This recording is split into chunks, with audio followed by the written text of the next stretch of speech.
Bonjour tout le monde, Patrick au marché du lit à Sainte-Agathe, j'espère que ça va bien. Bon, aujourd'hui on va faire la petite vidéo sur les ressorts en sachet. On entend beaucoup parler sur le marché, le nombre de ressorts. Je sais que les clients sont un petit peu mêlés là-dedans. Depuis que ça a été breveté en 1855, écoute, le ressort a évolué énormément. C'est surtout commercialisé depuis les années 30, mais ça a sorti un petit peu avant ça. Moi, je vous parle de ça parce que souvent, j'entends des clients rentrer ici, me dire, écoute, j'ai vu un beau matelas, il y a 2000 ressorts en sachet, est-ce que ton matelas il est meilleur? Est-ce qu'il y a plus de ressorts en sachet? C'est un petit peu plus compliqué que ça. Le ressort, il faut que vous compreniez quelque chose. Il y a des calibres dans les ressorts. Il y a des tours de ressort.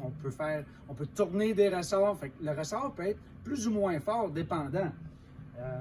Mettons, je commence avec un ressort comme ça. OK? Il y a un T1 qui appelle. Bon. Le petit ressort, voyez-vous, beaucoup moins de résistance. C'est normal. C'est une petite branche tournée simple.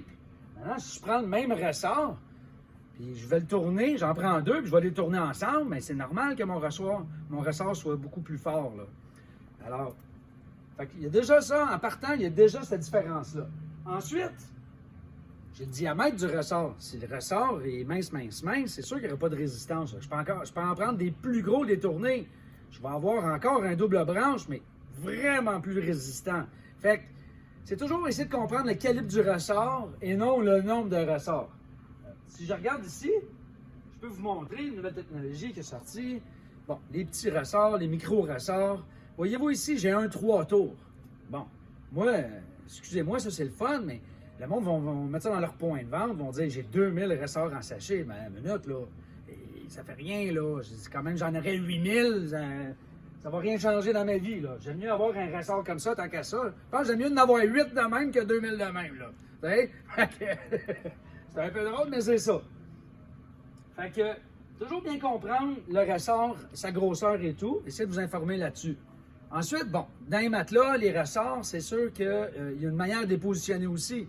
Hein? On peut les mettre tout simplement. Je vais vous sortir deux lignes de ressorts. Hein? On peut faire des ressorts comme ça, en ligne droite.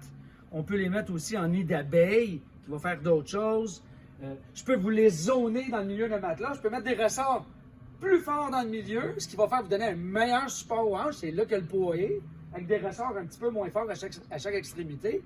Fait que ce qui va être important, c'est de pas de rentrer et de dire combien de ressorts dans le matelas. On va y aller surtout par le poids de la personne, le calibre du ressort, voir la personne rentre comment dans le matelas, la position de sommeil aussi. Si j'ai des bons ressorts forts tout le long, la personne dort sur le ventre, c'est parfait, ça va être droit. Mais si on a des bonnes hanches, puis on dort sur le côté, tu sais, faut avoir une autre sorte de ressort. Alors, c'est un petit vidéo court comme ça. J'espère que ça vous a aidé un petit peu plus à comprendre le ressort. Et puis, ben, je vous invite à venir voir nos autres vidéos.